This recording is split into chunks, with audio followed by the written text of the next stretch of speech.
শান্ত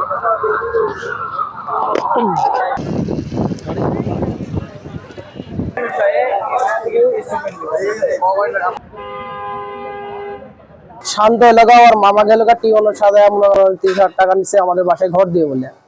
ওনার মামা এলাকা টিওনের অফিসার আছে আর উনি অ্যাসিস্ট্যান্ট নিচ্ছে।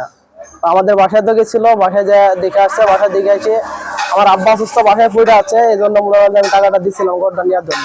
প্রথম যায় কলের কথা বলছিল যে সরকারি কল দিব অথবা সরকারি ঘর দিব, এ বলে আমার থেকে টাকা নিয়েছিল। প্রথম অবস্থা নিয়েছিল 35,000 ট্যাম্পের উপর সই করা, আর তারপরে ফোনের টাকার কথা বলে টাকা নিছে। ধরে মনে করেন যে 1 লাখ আমার মায়ের থেকে নিছে, আমার ননদের থেকে নিছে, আমার শাশুড়ির থেকে নিছে।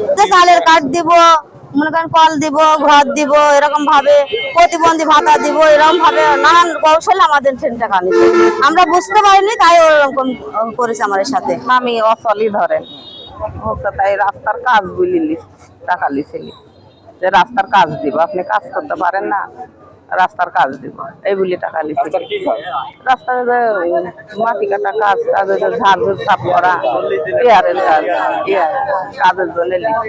ওই টাকা আমি তুলিনি, মামা লিছে, মামা কথা বলে আমি তুলিনি। ওইটা আমার মামা বলছেন উনি দর্জির কাম করে বাসায়। কিভাবে সরকারি কল দিতে চাইছিল উনি, তাই বলছে। আমার মামা লিছে সেই ধরিস না, আপনি আমাকে আমাকে করেছে না, সিগনেচার আমার না, এটা সিগনেচার আমার এরকম সন্দেহে একজনকে আটক করছে, আমরা পুলিশ নিয়ে আসছি, অভিযোগ পেলে আমরা ব্যবস্থা নিব। আর এমনি তো আমরা তাকে গ্রেফতার করে নিয়ে আসছি, তার বিরুদ্ধে এখন যাচাই বাছাই করা হচ্ছে, নাম ঠিকানা সহ বিস্তারিত বিষয় আমরা যাচাই বাছাই করতেছি।